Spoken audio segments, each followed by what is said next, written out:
Evangelho segundo João, capítulo de número 4, 2 versículos, o versículo de número 3 e o versículo de número 4. Diz assim a palavra de Deus: Deixou a Judéia e foi outra vez para a Galiléia, e era-lhe necessário passar por Samaria.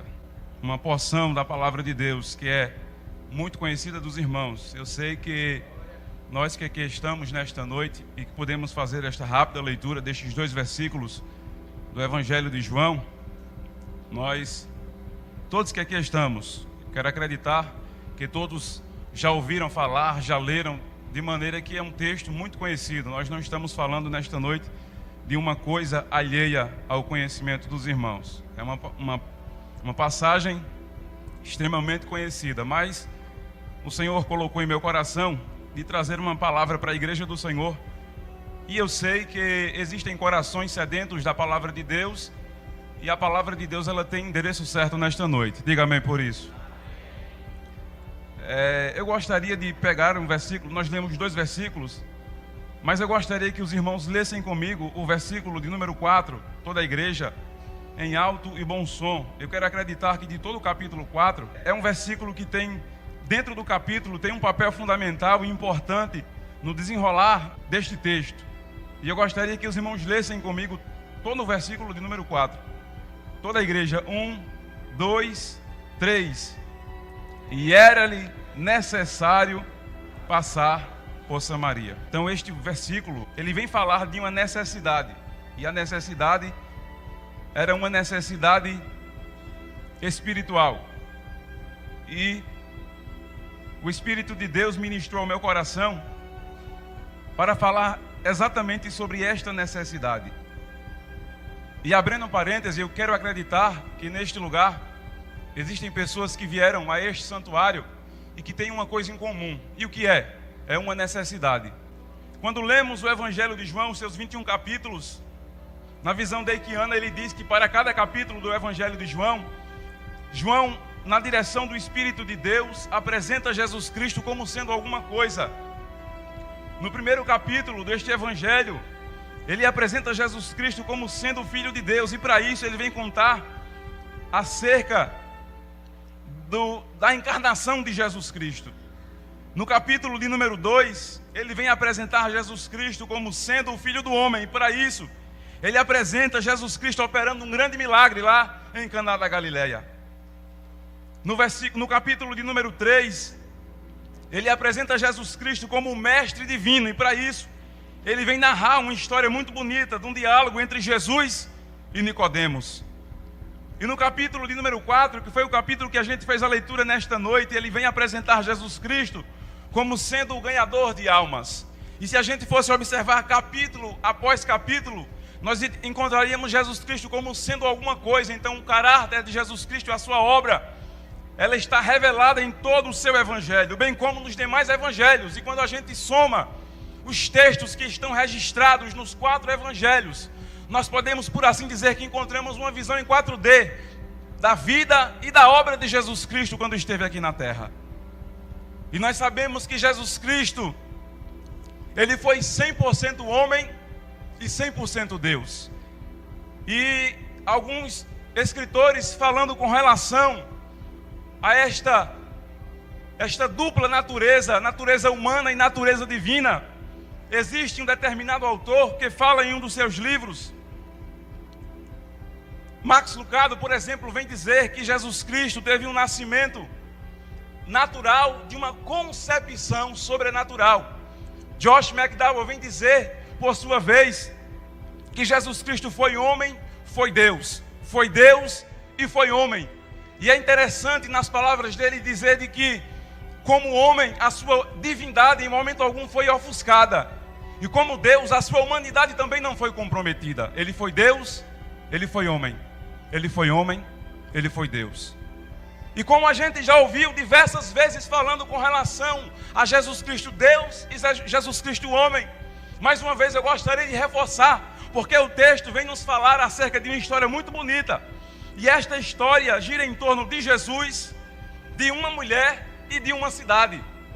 E se a gente fosse falar, dividir o tempo aqui, para falar com relação à cidade, a Jesus e à mulher, se tivéssemos capacidade e suficiente tempo para falarmos com relação a estes dois personagens mais desta cidade, nós iríamos falar muitas coisas do ponto de vista teológico, do ponto de vista filosófico, do ponto de vista social, do ponto de vista psicológico e por aí vai. Mas eu gostaria nesta noite de falar um pouco da mulher e falar um pouco de Jesus, até porque, por mais que a gente queira falar com relação à pessoa de Jesus, nós não temos a condição humana, a capacidade de falar com relação a Jesus Cristo. Mas nós sabemos que, como homem, ele teve as suas limitações, ele teve sede, ele teve fome, ele cansou-se, ele teve os seus olhos profundos porque pouco repousava, os seus pés inchados de tanto caminhar. O profeta vem falar de que ele não tinha um semblante, uma aparência muito agradável. Ele foi desprezado. Mas quando a gente observa os textos com relação àquilo que ele fez, se utilizando do atributo divino e da graça e da unção do Espírito de Deus sobre a vida dele, nós podemos concluir que não existiu obstáculo, barreira ou dificuldade que pudesse deter quando ele entrou em ação sendo Deus. E a gente ouviu muitos pregadores dizendo que como homem ele teve fome, mas que como Deus, ele é o pão vivo que desceu do céu. Que como homem ele teve sede, mas que como Deus ele é a água viva, que é aquele que toma desta água, rios de águas vivas fluem no seu interior. Que como homem ele entrou montado em um jumentinho, mas como Deus ele virá num grande cavalo branco, com as suas vestes salpicadas de sangue, linhos finos e escritos Rei dos Reis e Senhor dos Senhores. Como homem ele teve dificuldades, ele enfrentou aquilo que nós enfrentamos, mas como Deus, ele nunca encontrou obstáculo, nunca encontrou impossível, porque para Deus nada é impossível. E deixa eu dizer mais uma coisa, nesta noite eu sinto a graça de Deus para ministrar e dizer que nesta noite ele não está como homem, mas ele está como Deus, e como Deus, ele tem milagres para realizar, por intermédio da sua palavra que está sendo ministrada neste lugar. Não temos nenhuma dúvida de que Jesus está aqui. E Ele está glorificado nesta noite. Não temos nenhuma dúvida de que uma coisa boa da parte de Deus acontecerá em benefício das nossas vidas. Não temos dúvida nenhuma que antes que este culto termine, que essas luzes se apaguem e essas portas se fechem, nós iremos receber de Deus aquilo que tanto precisamos. Não temos nenhuma dúvida que Deus, na sua grande, rica e infinita misericórdia, abrirá os céus e o seu bom tesouro será derramado sobre as nossas vidas. Não temos nenhuma dúvida que nesta noite Deus, pela sua graça e misericórdia, colocará um ponto final na história de sofrimento de pessoas que vieram a este santuário. Não temos nenhuma dúvida que nesta noite existe cura para alguém que chegou enfermo. Não existe nenhuma dúvida de que nesta noite existe uma porta aberta nesta noite para alguém que chegou precisando de um socorro divino. É noite de Deus ser Deus na vida de alguém. É noite de Jesus Cristo realizar uma obra na vida de alguém neste lugar. O texto diz que Jesus deixou a Judeia e foi para a Galileia. E era-lhe necessário passar por Samaria.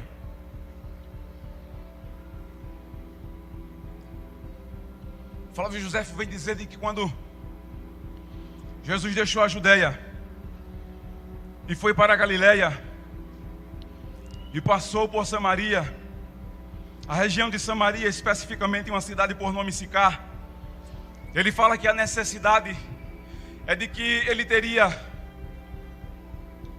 condições de chegar a Galileia em menos tempo se ele passasse por Samaria. E ele fala de uma necessidade,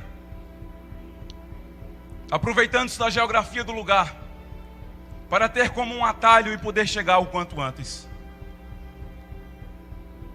Mas eu quero acreditar que a maior necessidade não era de economizar os passos.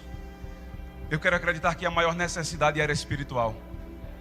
para que hoje nós pudéssemos estar diante de um texto muito bonito, de uma história extraordinária, de um benefício realizado por Jesus Cristo, na história de uma mulher que carregava dentro de si grandes dificuldades na sua alma.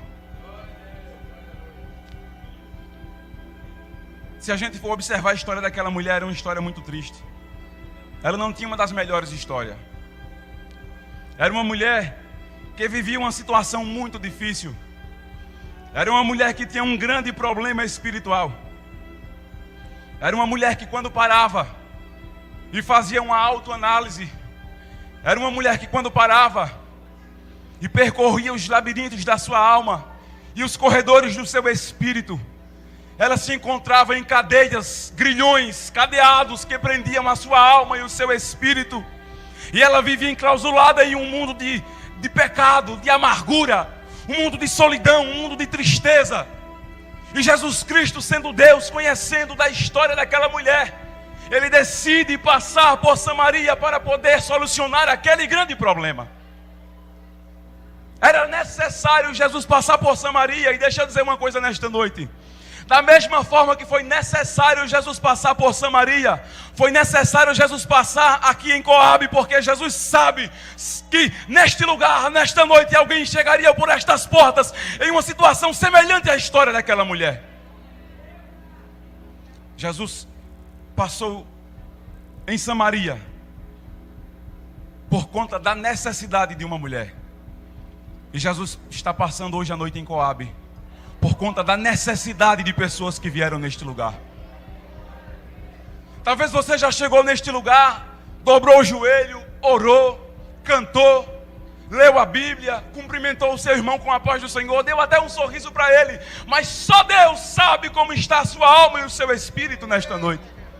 Só Deus, que conhece o interior e o mais profundo do ser humano, é que sabe qual a sua condição. Só Ele é que sabe como você chegou neste lugar. Quem sabe até você veio conduzido, você veio rebocado pelo Espírito de Deus. Mas não se preocupe, porque nesta noite Ele não apenas conhece o seu interior, mas Ele tem poder para poder resolver o seu problema. Levante a sua mão nesta noite.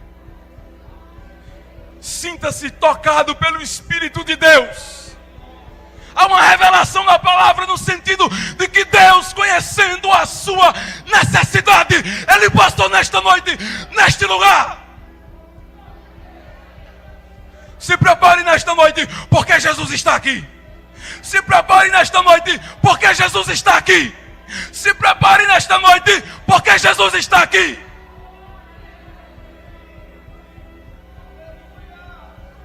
Tem milagre de Deus. Tem milagre de Deus.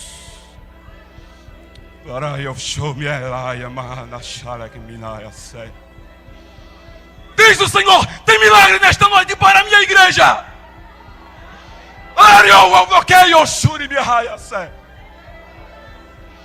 Alguém veio neste lugar pensando em desistir, em parar. Recebe forças nesta noite. Recebe nesta noite a graça de Deus. Sinta nesta noite a presença de Deus e a certeza de que tem um socorro de Deus para a tua vida neste lugar.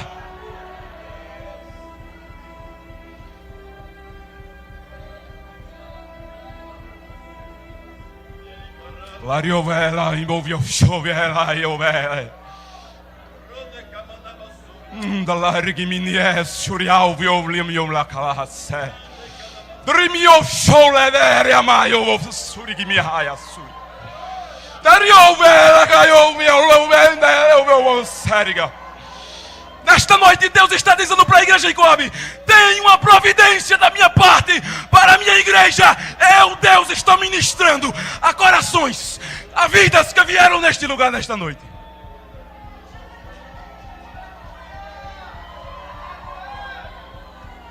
As muralhas estão caindo por terra. Há uma grande batalha no mundo espiritual. Cadeias estão sendo destruídas.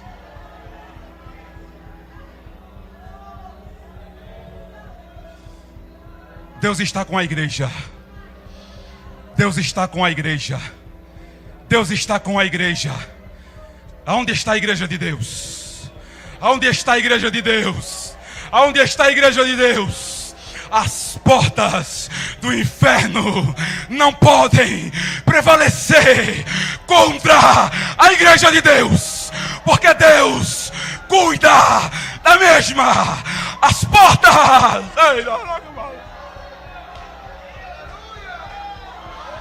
do inferno não podem prevalecer contra a igreja de Deus, porque Deus tem compromisso com ela. Recebe nesta noite.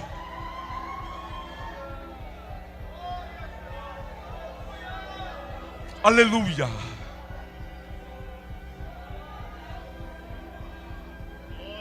Aleluia. Existe um ditado aí no mundo que diz que coração é terra que ninguém anda, mas a palavra anda na terra do coração. Deus está passando em corações aqui nesta noite. O Espírito Santo está tendo um raio-x de corações aqui neste lugar, pastor.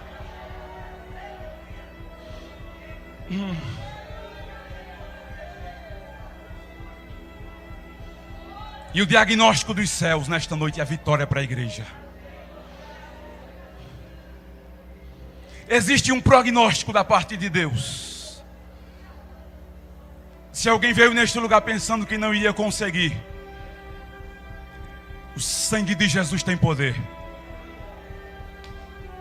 Eu vou repetir nesta noite. Se alguém entrou por estas portas e a situação estava tão complicada, você está vivendo em um momento tão difícil na sua vida, que você não está entendendo e nem enxergando uma providência divina. Você está perdido em um mundo. A dificuldade lhe cegou, tapou os seus ouvidos espirituais. Mas a minha oração nesta noite é que, ao ministrar a palavra do Senhor, o Senhor abra os ouvidos espirituais. A minha oração nesta noite é que, para aqueles que não estão conseguindo mais enxergar, é que os óculos de Geazi sejam retirados dos seus olhos e você passe a enxergar pela ótica de Eliseu. É que você, como foi falado domingo passado, que você não enxergue o exército do rei da Síria, mas que você enxergue que existem carros e cavalos de fogo, que existem ministros de Deus que foram enviados para estarem protegendo aqueles que hão de herdar a salvação.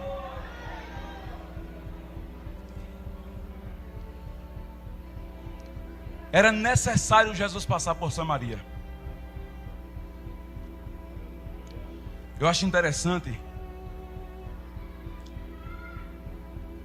é a maneira como Jesus ele trabalha na nossa vida.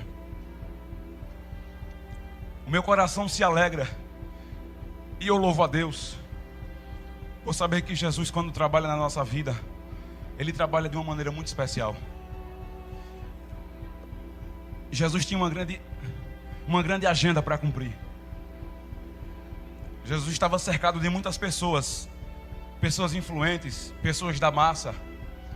E existiam muitas coisas e muitos caminhos, muitas terras para serem percorridas antes de Jesus ir ao Calvário, antes de Jesus cumprir o seu ministério terreno, se entregando na cruz. Mas Ele trouxe para a sua agenda, Ele fez uma inclusão na sua agenda. E Ele incluiu uma mulher que para a sociedade não tinha um mínimo prestígio nem valor. Graças a Deus, Jesus me incluiu na sua agenda também. Graças a Deus, Jesus te incluiu na agenda dele também. Quando ninguém dava nada por nós, não éramos nada, nem nós mesmos acreditávamos mais que existia uma solução para as nossas vidas. Quem sabe aqui neste lugar existem pessoas que, quando conheceram Deus, estavam passando pelo vale da sombra da morte. Estavam de frente, exatamente de frente com a morte. Quem sabe pessoas que quiseram dar cabo da sua própria vida. Quem sabe de pessoas que estavam sendo perseguidas. Quem sabe de pessoas que já tinham desistido e no seu coração já tinham falado: parei, desisto. Mas aí os céus decidiram colocar na agenda dele o seu nome e o meu nome. E quando o nosso nome é incluído na agenda de Jesus Cristo, meu irmão, onde estão as pessoas que foram incluídas na agenda de Jesus? Oh, aleluia, obrigado, Deus.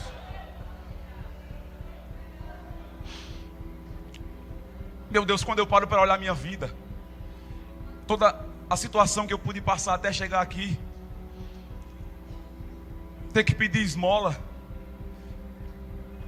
ter que fugir com alguém gritando: segura esse bandido, porque eu estava servindo de flanelinha e alguém gritava: segura esse marginal que está atrapalhando a minha freguesia. E eu ter que correr, eu ter que pegar um prato de comida com o resto de alguém que deixou, com um pedaço de carne mastigada, e eu ter que sentar no chão com um prato na mão para comer, para não morrer de fome. Eu ter que abrir uma sacola e pegar um pão francês duro e mordê-lo, porque era aquilo ou aquilo. Eu ter que catar latinha, papelão, osso, ferro velho. Eu ter que pegar uma carroça e ir para a Ceasa carregar frete. Pegar uma enxada e colocar sobre os meus ombros e enfrentar um sol escaldante, uma lagarta de fogo e uma formiga preta. E dizer: Deus, tem misericórdia da minha vida. E poder entender pela palavra Jesus Cristo dizendo: eu estou incluindo o teu nome na minha agenda, Daniel. Eu estou colocando o teu nome na minha agenda, Daniel. E a partir de hoje a história vai ser outra. Onde estão as pessoas que depois que tiveram o seu nome colocado na agenda de Jesus Cristo, a sua história mudou? Onde estão estas pessoas?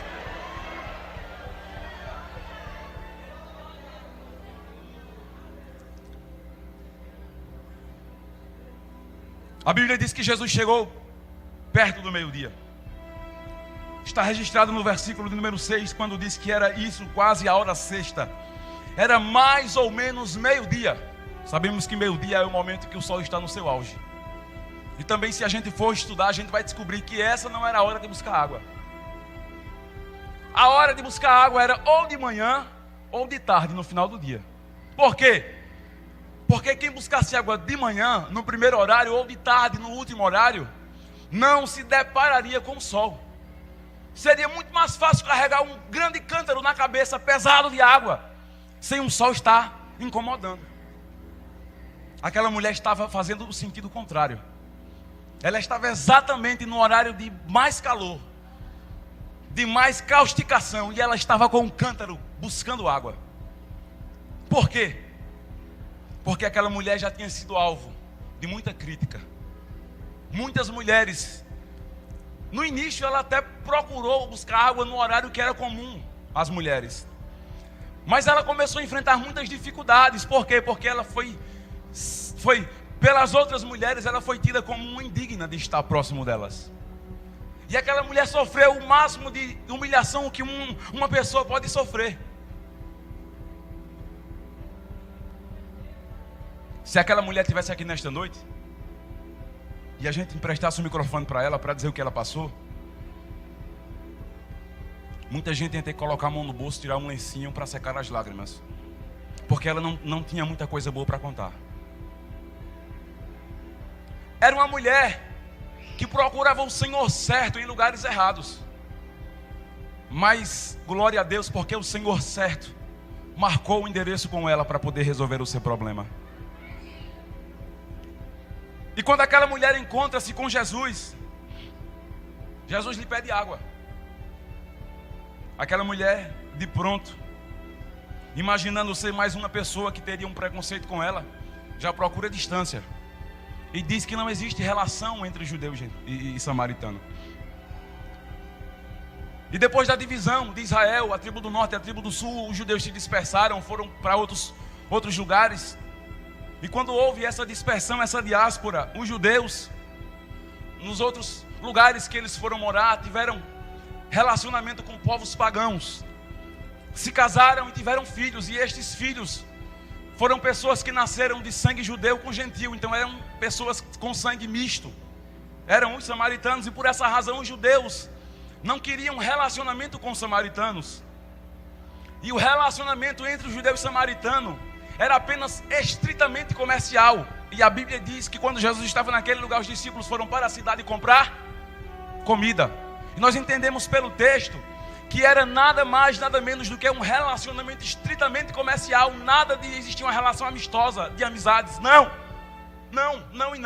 O judeu exclusivista, até hoje como é, não aceitava de forma alguma, e existiam alguns pensamentos. Por exemplo, alguém já disse uma certa feita que um judeu que se preza jamais tomaria água na mesma caneca que um samaritano. E outros até com relação à história de amizades que deixou de se existir entre eles. Alguém dizia até que quando um judeu fazia uma viagem, ele dava um caminho bem mais distante, passando pela margem leste do Rio Jordão, para ter que evitar passar por dentro daquela cidade, porque era uma cidade desprezível. De sorte que aquele povo era um povo muito humilhado, era um povo rechaçado pelos judeus. E Jesus Cristo, sendo judeu, ele quebrou a barreira, o paradigma foi quebrado quando ele chegou e decidiu se aproximar daquela mulher, e diferente de todos os outros, ele decidiu estender a mão e ajudar aquela mulher. Jesus pediu água, mas na verdade Jesus queria dar água. Eu acho bonito isso. Jesus nos pede alguma coisa, mas na verdade Ele quer nos dar. A Bíblia diz que quem pede, ganha. O caminho é inverso, a matemática é diferente. E quantas são as vezes que Deus nos pede para fazermos alguma coisa, para renunciarmos a alguma coisa, seja em qualquer área da nossa vida. A gente pensa que Ele está nos pedindo, mas na verdade Ele está querendo nos presentear com alguma coisa. Mas muitas das vezes a gente não para analisar a circunstância. E tem muita gente que pede de receber bênçãos da parte de Deus. Sabe por quê? Porque entre Deus e você existem coisas muito pequenas que impedem de Ele realizar um milagre na sua vida. Entenda uma coisa: quando Deus te pede alguma coisa, é porque Ele tem algo para te dar. Abra o seu coração para Deus e acredite nele. E tenha certeza que independente do que Deus está pedindo para você, faça. Porque se é Deus que está pedindo, tenha certeza que o final vai ser positivo. Lembra de Abraão? Deus pediu o filho, mas na verdade Deus queria dar uma grande nação. Lembra do jovem rico? Jesus pediu a riqueza, mas na verdade Ele queria dar a vida. E o que é que Deus está te pedindo a você nesta noite? Eu não sei. Mas a palavra está sendo ministrada neste lugar. E Deus está pedindo algo para mim e para você. Existe alguma coisa que está sendo reivindicada por Deus neste lugar. E aqueles que se doarem, aqueles que se entregarem, aqueles que entenderem que precisam entregar para Jesus aquilo que Ele está pedindo, eles irão receber de Deus milagres, bênçãos, providências da parte dele. Jesus pediu água, mas na verdade Ele queria dar água para aquela mulher. E eu quero terminar falando justamente daquilo que temos e daquilo que Jesus tem. Jesus pediu água, querendo lhe dar água. Mas existia uma diferença entre a água que Jesus pediu e a água que Jesus queria dar. A água que Jesus pediu era água de um poço. Era uma água parada, estática, que só se movimentava quando alguém descia um balde para poder puxá-la. E a água que aquela mulher buscava e que Jesus pediu, sabe o que é que representa? Representa todo o sistema humano.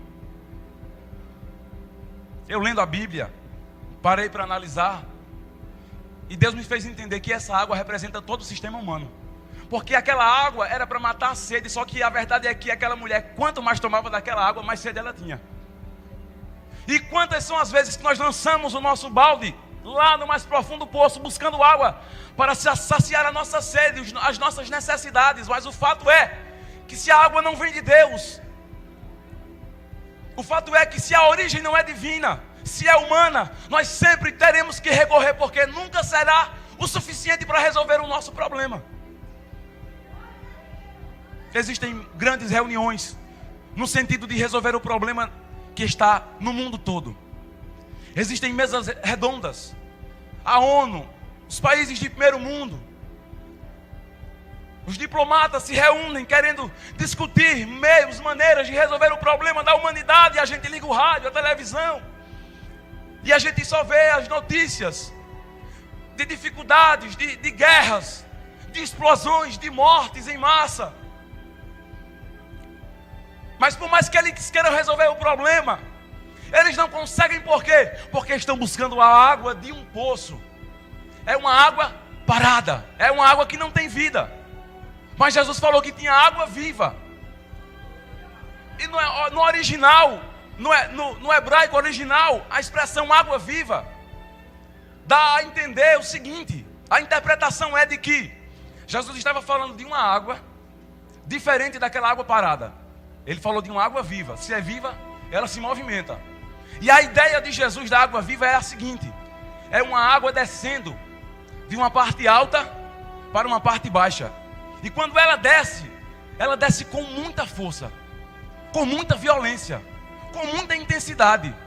E a gente sabe que quando a água desce, irmão, não tem carro, não tem árvore, não tem casa, não tem nada que segure a força da água. Quando a água desce com violência, ela desce destruindo tudo. Mas deixa eu lhe dizer uma coisa: a água que Jesus estava oferecendo é uma água que desce lá do trono de Deus e que alcança a nossa vida. Mas antes de chegar na nossa vida, ela encontra pelo meio do caminho muralhas, dificuldades, demônios, enfermidades. Ela encontra uma sorte de coisas que estão entre nós e Deus, que servem justamente para nos destruir. Mas Jesus disse que a água viva, ela vai descendo e destruindo os grilhões, as cadeias. Ela vai quebrando o arco, a seta do maligno, de maneira que quando ela chega a nos alcançar, ela tem colocado por terra todas as dificuldades na nossa frente. Existe uma água nesta noite de Deus. Escute a palavra de Deus: há um rio cujas correntes alegram a cidade de Deus. E esse rio está sendo derramado nesta noite nesta igreja.